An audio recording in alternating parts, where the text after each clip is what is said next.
Let's revert back to the hat, the cat with the hat.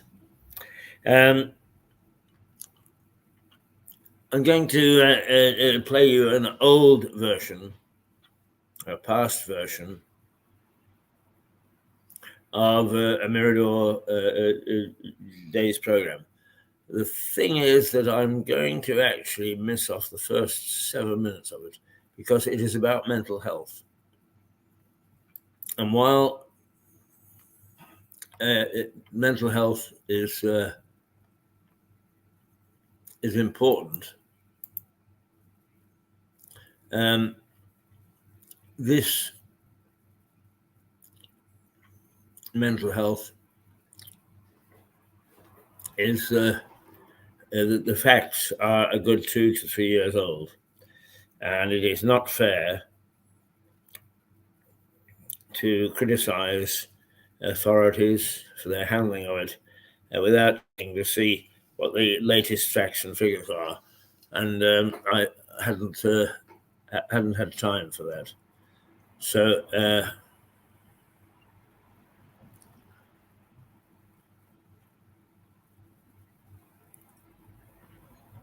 we're going to miss off the first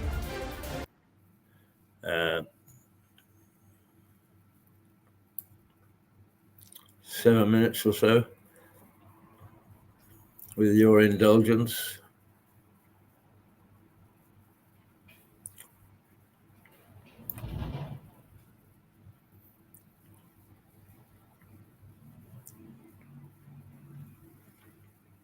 and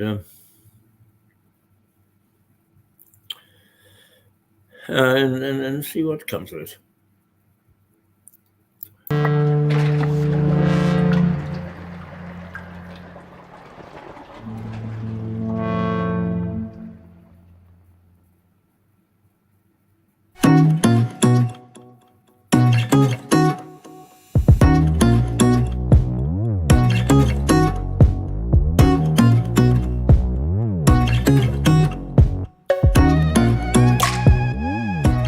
Hi, I'm Fergus. I'm the founder of Camino del Vino. We're a new online wine startup in Lewis, and we're looking to help educate people around wine and make wine more accessible to you. We have a whole wide range of wines available, looking from undiscovered regions in Lebanon to sort of your famous regions of Rioja in Spain. We offer a personalised service, and we try and have a unique experience for every single customer that we have. So you can find us on www.caminodelvino.co.uk, and we look forward to seeing you.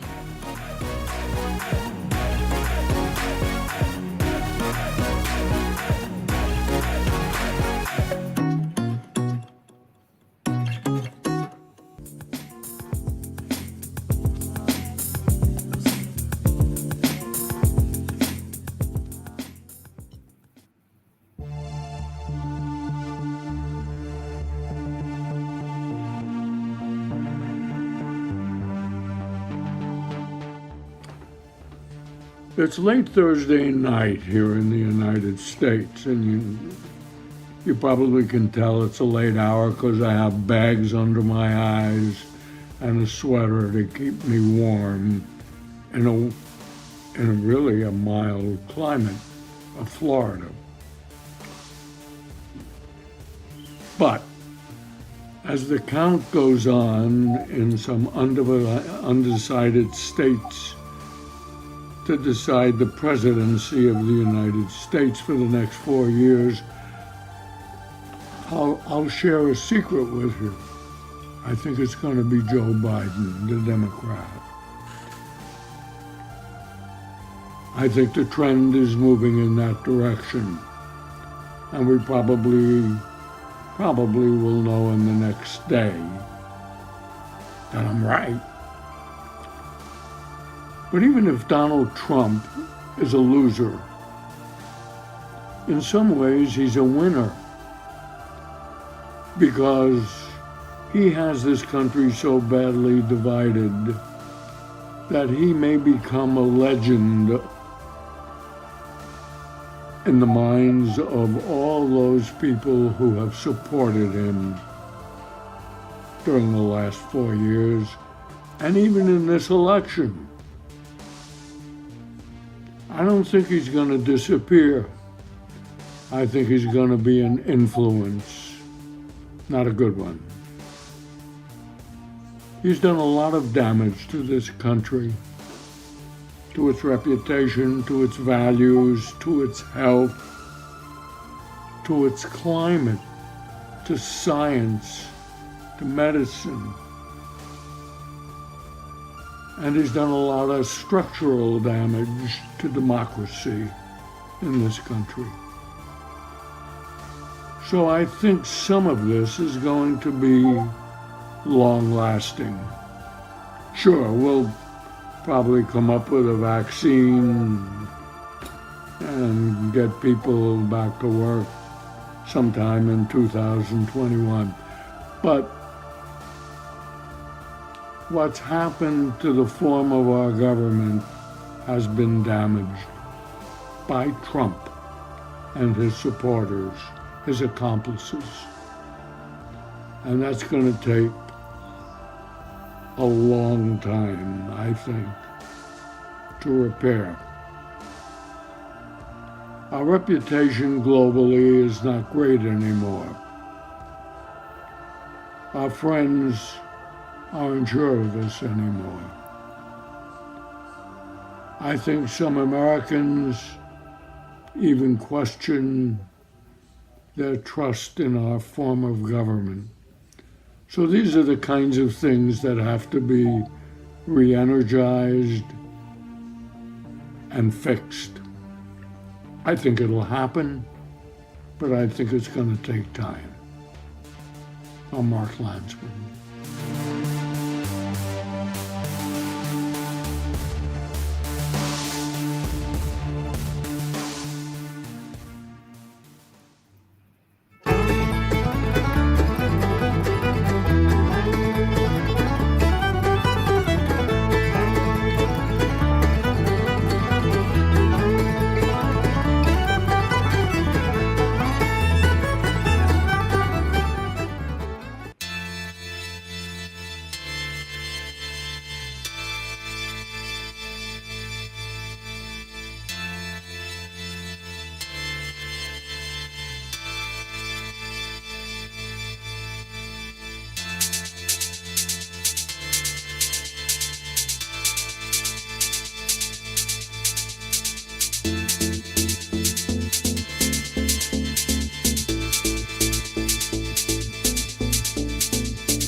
Lockdown this week. It's been unexpected, but this week we've experienced an event which will go down in the history books. Yes, the American presidential election took place, an incredible and explosive clash of candidates, with the result leaving a divided America. But the main event for us in the UK was the reintroduction of lockdown, as the biggest health crisis in 100 years continues to wreak havoc throughout the civilized world. So what else happened over the centuries this week that had an impact on society? Back in 1841, a young New Yorker, John Bidwell, was fascinated by the move westward as the United States kept pushing back its frontiers. The 24-year-old Bidwell organized the Western Emigration Society and led the first wagon train of pioneers across the Rocky Mountains to settle in the largely unmapped territory of California. There were 69 adults, with only 5 women and a single couple with children. None of them, Bidwell included, had ever been to California.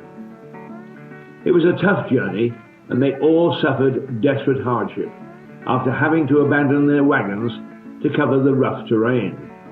They arrived in California in November 1841. There were only 100 European Americans living in California before the new settlers arrived. Back in the eastern United States in 1864, a presidential election was held. The Civil War was still raging as the incumbent president, Abraham Lincoln of the National Union Party, easily defeated the Democratic nominee, former General George B. McClellan. Lincoln's re-election ensured that he presided over the successful conclusion of the war. But tragically, Lincoln was assassinated less than 2 months into his second term, and he was succeeded by his vice president, Andrew Johnson.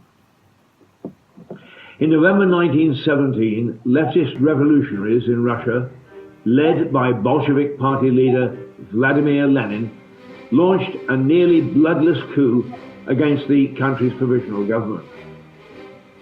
The Bolsheviks and their allies occupied government buildings and other strategic locations in Petrograd, renamed Leningrad and then St. Petersburg, and soon formed a new government with Lenin as its head. So Lenin became the dictator of the world's first communist state. But civil war broke out in Russia in late 1917 after the Bolshevik Revolution, with the warring factions including the Red and White armies. The Red Army fought for Lenin's Bolshevik government. The White Army represented a large group of loosely allied forces, including monarchists, capitalists, and supporters of democratic socialism. On July the 16th, 1918, the Romanovs were executed by the Bolsheviks. The Russian Civil War ended in 1923, with Lenin's Red Army claiming victory and establishing the Soviet Union. 1922, and British exploration of the Middle East was in full swing. British archaeologist Howard Carter chiseled through a doorway in the Great Pyramids and entered Tutankhamun's tomb, where he found the boy pharaoh's body. The burial chamber had remained sealed for more than 3,200 years. The tomb's vast hoard of artifacts and treasures were intended to accompany the king into the afterlife. Tutankhamun ruled Egypt as a pharaoh for 10 years, until his death at age 19 in around 1324 BC.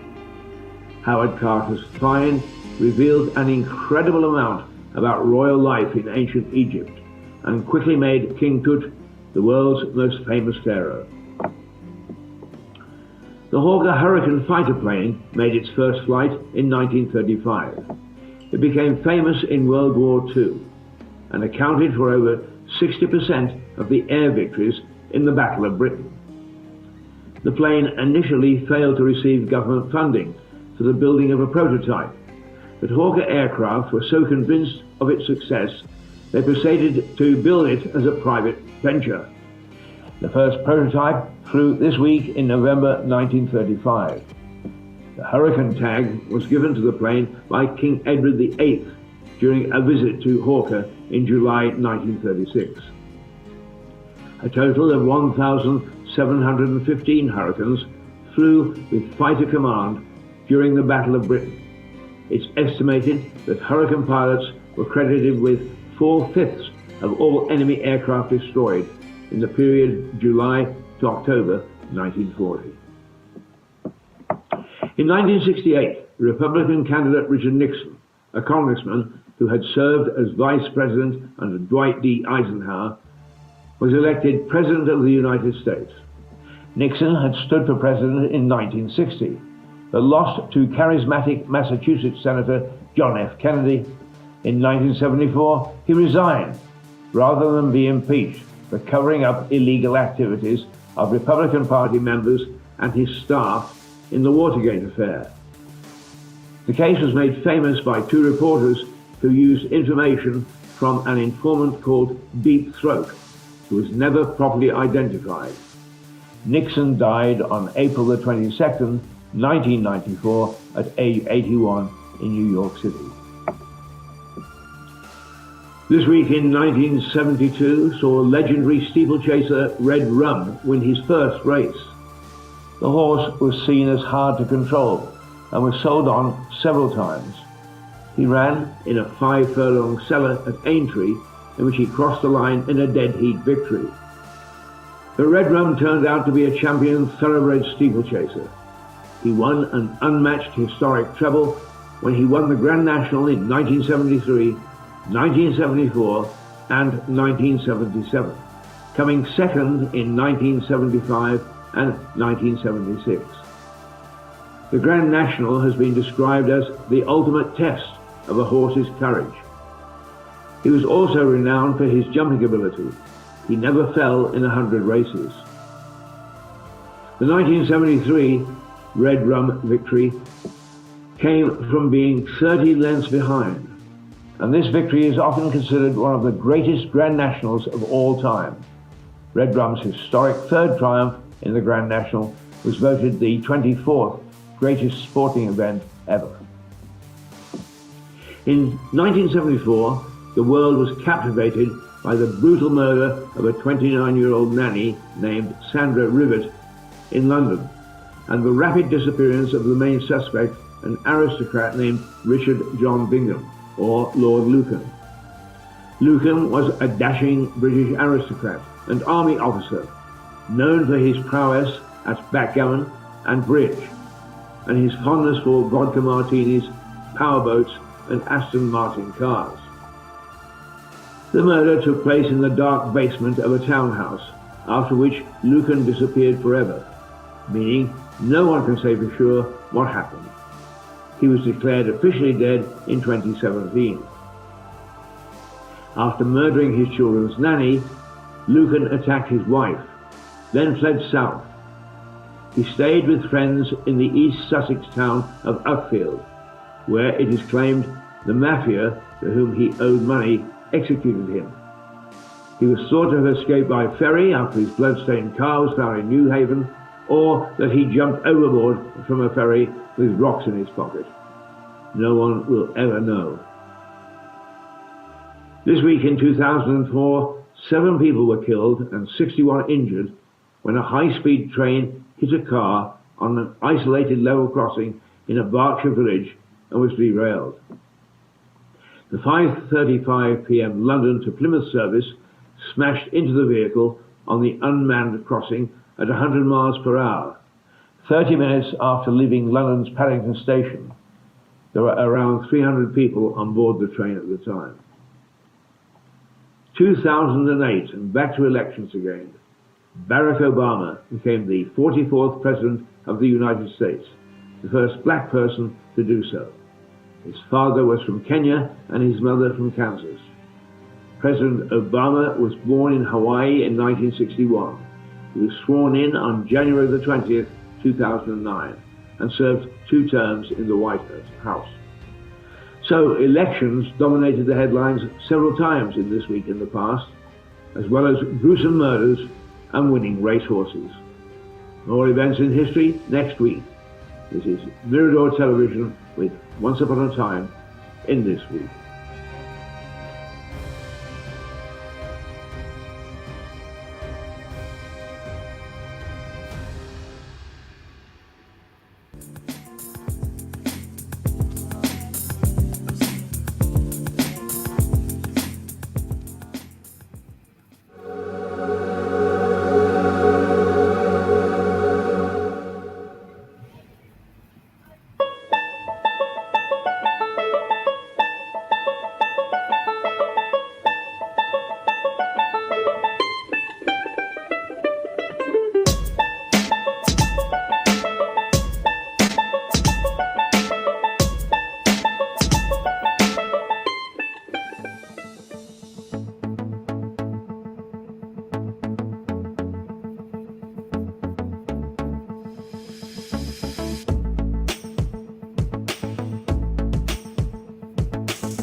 When you've missed the train, don't despair. Have a nice cup of coffee.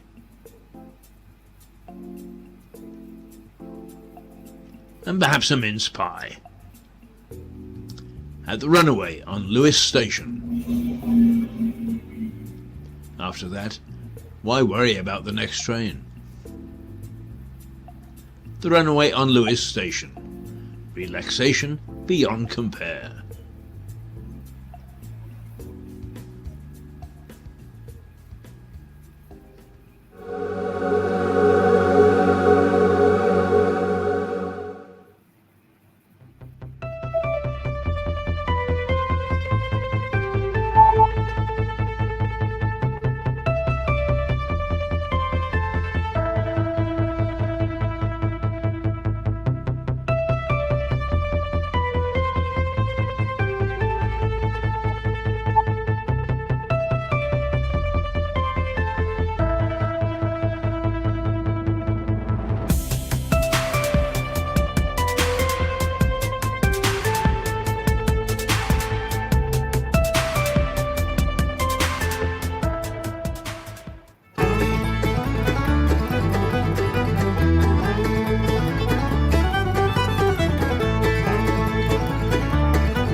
Well, that's out of the archives.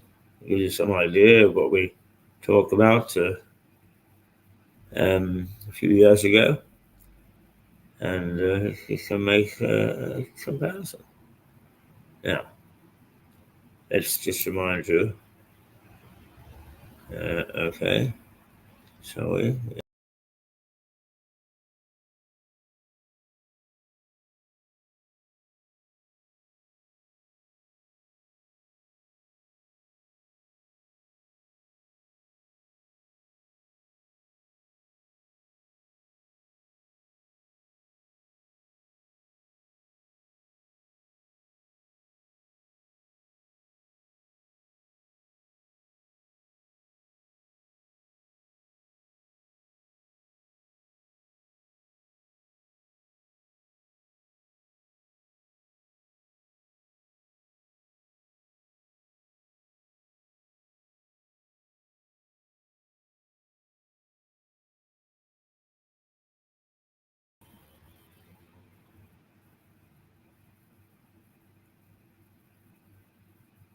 The meal deal.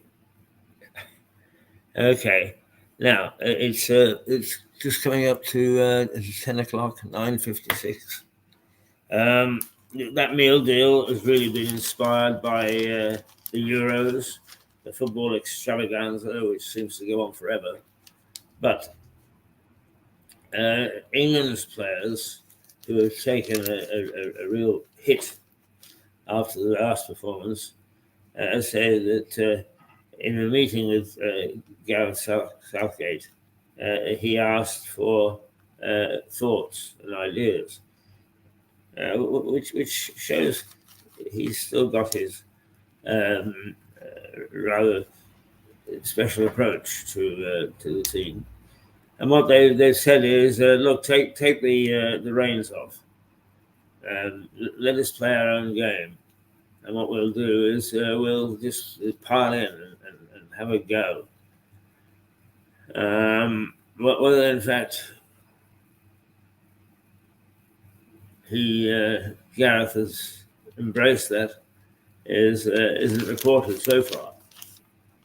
But that's what they're talking about, and that's tomorrow night. I think it's 8 o'clock tomorrow. England against Slovenia.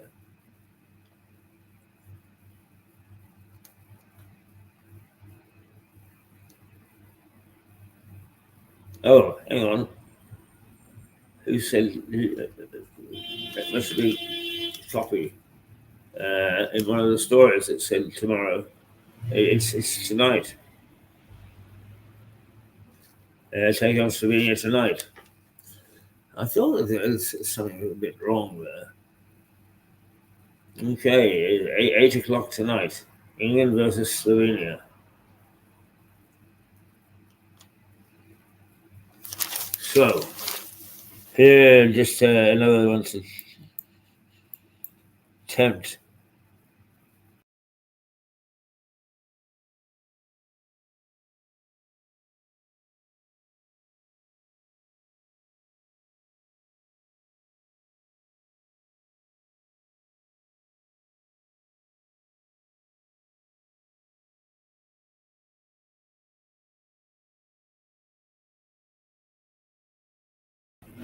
Right. So, Slovenia tonight at 8 o'clock. Well, that counts for my evening then.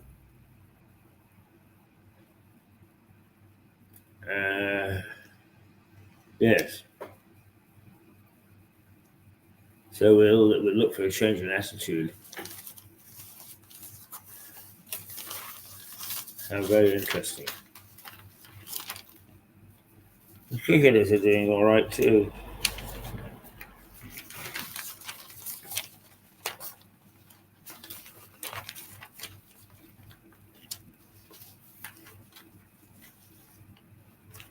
Uh, anyway, it's what I really wanted to do is to do a sort of mini rant.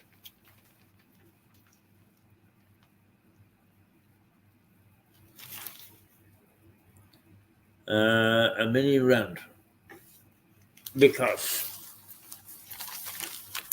there is a big argument and issue about Harry Kane appearing on television and saying, listen, it's all very well for these guys. He's very polite about it. It's all very well for these guys to give us a bad time. But he said that, they've been there and back again as players. Most of them are players. Now they're commentators. Surely they understand a little bit just how hard this row is to hoe. And actually, Harry Kane is absolutely right. And to be quite honest with you, is what I hate to see is broadcasters poncing around when they're not much good as broadcasters. And I won't change the BBC or ITV for that matter. In fact, I won't change ITV Sports. They are a law unto themselves. But the fact of the matter is that ex-sportsmen are not very good broadcasters. Why they use ex-sportsmen, except as an analyst, except as an expert making the odd bit and piece. Lineker is dreadful. He's dreadful as a commentator. In fact, he shows his arrogance. And that's the one thing that you try hard not to do as a broadcaster. If you sound superior to your audience, you're a loser. And he's been on a loser for some time. I'm surprised he hasn't been picked off earlier. So, first of all, this whole sordid row is, yes, you didn't do very well. Why do you expect us to do better? We don't mind you expecting us to do better, but why give us such a bad time when we fail? Because you failed. You failed since 1966. You failed. Why get on our case? Now, why do we as a sporting nation fail? Well, we've come pretty damn close the last 3 or 4 tournaments. We've managed to get to within semi-final striking range. We've performed with the best. I think that we've done exceptionally well. Yes, of course, it's nice to lift the trophy, but it's hardly a failure when you don't. Progress through the tournament is excellent. Now, on the other issue, why do we tolerate, and why is it that the BBC and ITV and all the people that are the backroom staff who decide who shall present and who won't, why do they put up such poor standard of commentator? There's no need for it, no reason for it. There are plenty of broadcasters who've never played for England who can call perfectly happily as professional broadcasters a game for England. As far as I am aware, and people can make suggestions to me, but there's only one tried and true broadcaster who was a tried and true sports person, as far as I'm concerned, and that is Sue Barker. And of course, in their wisdom, the BBC sacked her. That's very difficult. It doesn't know its arse from an elbow, to be quite honest with you. It does not understand broadcasting one little bit, not one little bit. What it understands is it's read the manual. We follow the manual. Whoopee. That gets people going.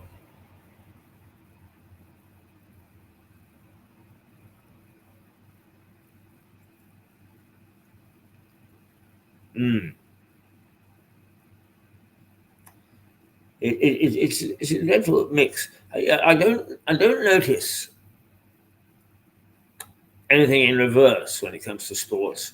I don't know of any sport that invites a broadcaster, no matter what their expertise, to actually play for the national side. Why do sports people expect to be involved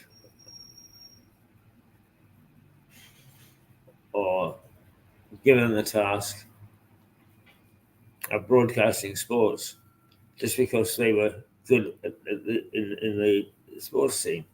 It seems to be typical Socrates uh, quote: when a man becomes an expert in one thing, he immediately thinks he's an expert in something else, in everything else.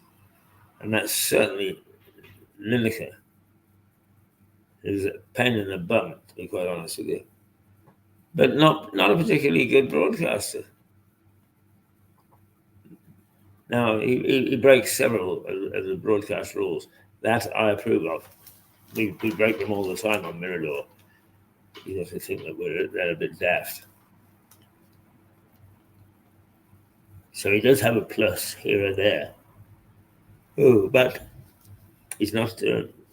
He's not not at all. He wouldn't rank in the top 100 for me. Not in the top 100. So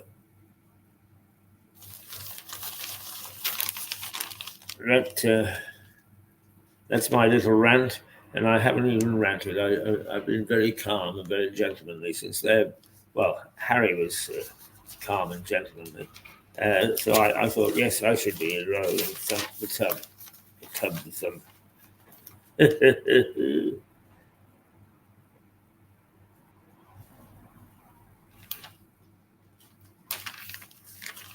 I'm just looking through the paper here.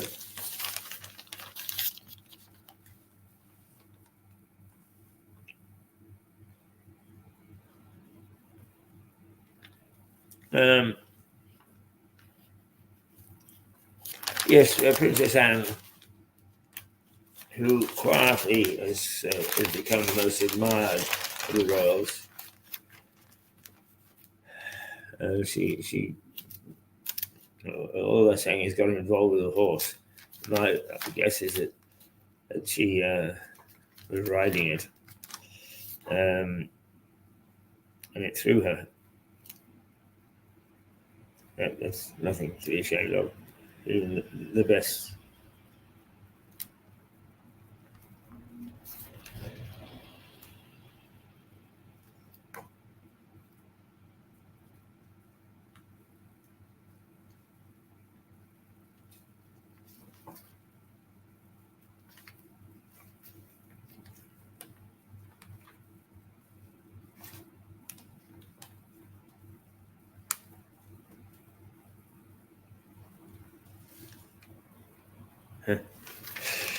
Well,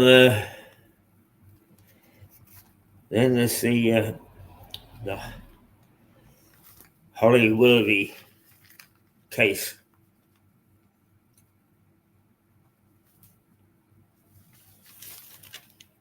Security guard.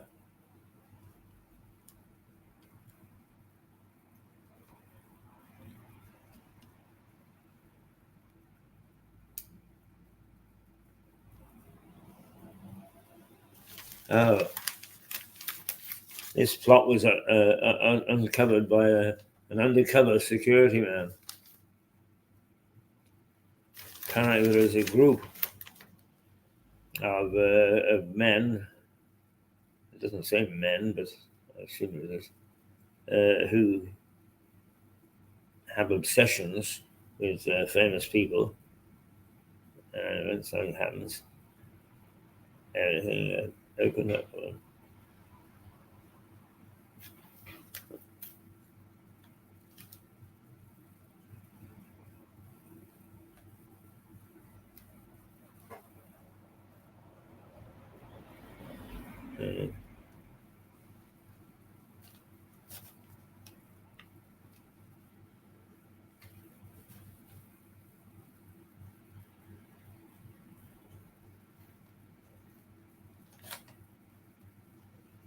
I can't get excited about that, to be quite honest with you. Not one of my favourite people. Doesn't behave in a professionally journalistic fashion.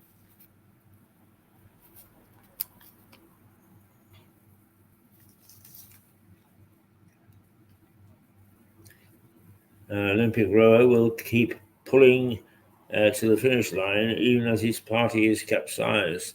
And that's James Cracknell. Ah, yes, an excellent athlete.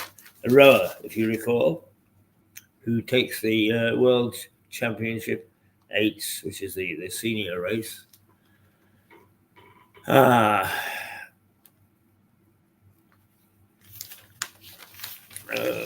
Badenoch, Kenny Badenoch is hinting again, I may have a go at the leadership. Everybody's getting upset about this illegal betting things. Yeah, I think it's right that they should get upset about things like that.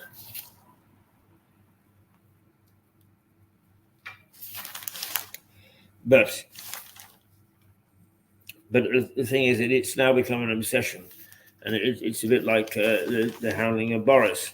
Is that there's nothing else, and important things go by the board, while they get very moral. Now, there's a health warning over 30 degrees centigrade temperatures. We're only going to get 25 here today. And that's not until midday, noon. But a yellow health alert has been issued for most of England until Thursday. All right.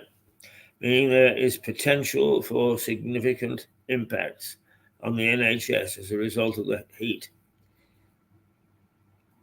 Temperatures are climbing and expected to peak tomorrow at 31 centigrade. Wow, not here. Not here. It's going to dip back, I'm pretty sure. Let's have a look at our own temperature chart. Let's see, so 25 today. 26 tomorrow, yes. It's going to go up before it drops back on Thursday. So tomorrow we've got to watch out as well. Tomorrow we've got to watch out.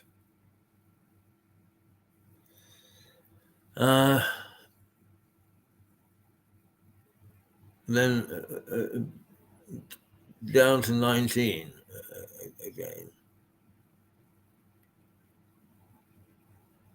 Where are we going to go from there? Yeah, it's not going to go back up to a heat wave again. It's 21, rather nice, but only 21. 20, and then start to rain again next week on Thursday. The really long-term thing is for 21, 20, hovering around those reasonable temperatures, manageable temperatures into July. So, but yeah, do be careful. Do be careful because it's easy to.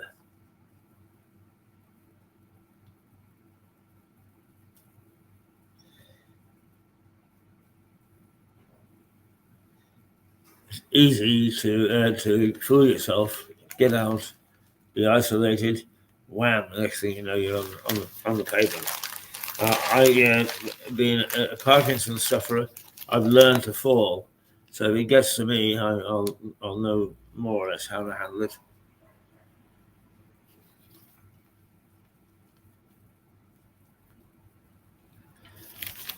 More or less how to handle it.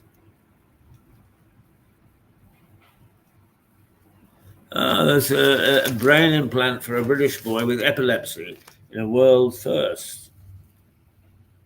Yeah, these sort of things lend a little bit of hope to those of us with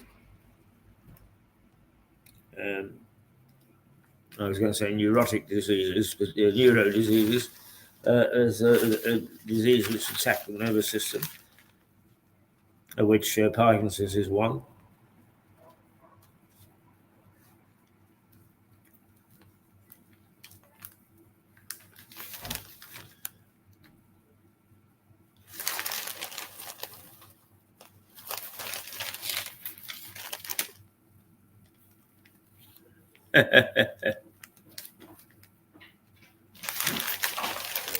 There we are. I'll just try and get it.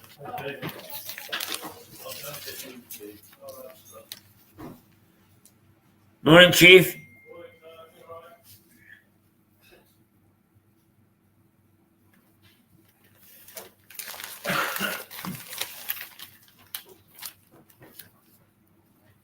Water firm faces a nuisance inquiry into lake pollution.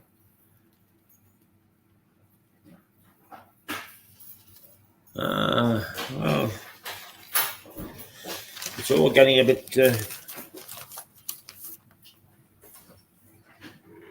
So the activists are getting cracking at this. It's coming up to 20 past 10. We should be expecting Liza in a few minutes. Here you go. Whoops.